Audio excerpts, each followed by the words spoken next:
And my first word was probably Daytona. Gaga goo goo Daytona. Yep. Sure. Sure it was. So right there in front of me is two almost identical Hemi 69 Dodge Daytonas. One of the coolest things, those are my favorite cars of all time. Hemi car, a Hemi Daytona is just setting there. So cool. So Mark and I, we just walk around, stand right in between both cars. We stand there for probably about half an hour, just kind of picking out the differences. God, just to see a collection like this. Oh yeah. Oh, this one has the Kelsey Hayes wheels. What's that one? The steel wheels with the caps. Dog dish? Yeah, with the dog dish, yeah. I love the look of that. The dog dish? Yeah. I love that because that's an ultra rare. That was a recall wheel. I guess they were failing. Oh, really? So they're real high dollar wheels if you find them. Interesting. Are they 4-speeds? Yep, this one's a 4-speed. Nope, this is a torque plate. Automatic? It's automatic. Wow. Center console cars.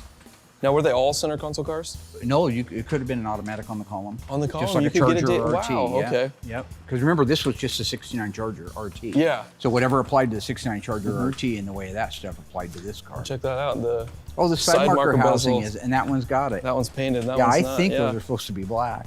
But good alignment on the headlights. That's a nice fit. Got the elongated style grille instead of the octagon. Oh yeah, this is either the later one. These are more common, I think, is what Tony was saying. Yeah. But that octagon grille was maybe earlier, and that's what our Daytona had. Okay. On. Look at the texture here on the rear body panel. Now is that a? It's Organosol black, but I don't know that it's supposed to have that texture, but maybe it is. Yeah. That's a great Tony question there. They're both 426 Hemis, and one's a 4-speed, one's an automatic? One's a 4-speed and one's an automatic, yep. Yeah. Both R4.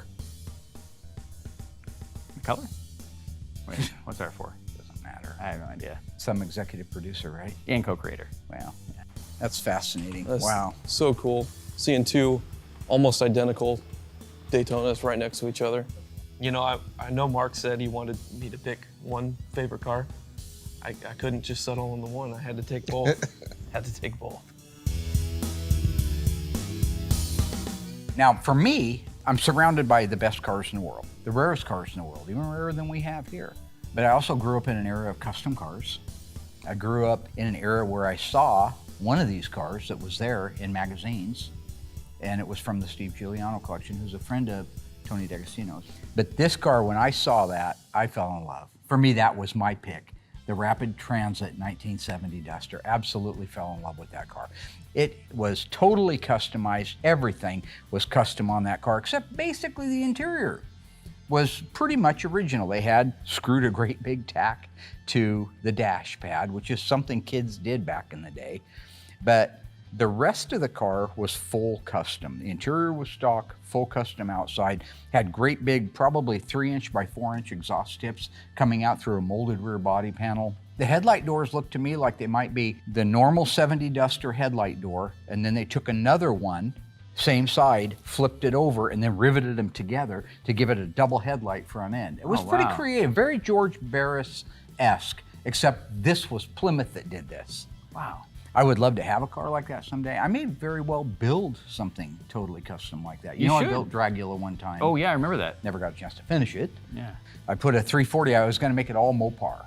So it had a 340 in it with a shorty 727 torque flight, 8 3/4. It was gonna be a really cool car, but then I created Graveyard Cars and I needed to be co-created, so, you know. Yeah. You had some help. So like I say, falling in love with the custom cars is something that I didn't just do up in Salem. I did it when I was a kid.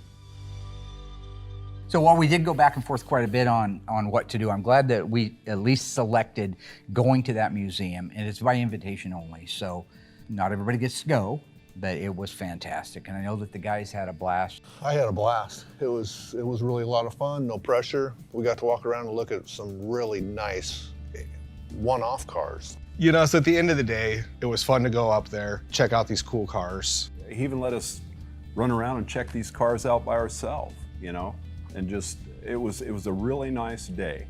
Mark was on his best behavior. He was busy doing other things, so we really got to enjoy this car collection. It was amazing. One thing I do want to make sure of is to say a very special thank you to the Brothers collection for letting us go up there. And we can't take credit for any of the gorgeous cars that are up there. We didn't do any of them. I get asked that quite a bit since we got back. We have not done any of those cars, but I would love to do some for them. So thank you for making the first half of the 200th episode amazing. And as co-creator, I will say thank you for that as Co-creator. well.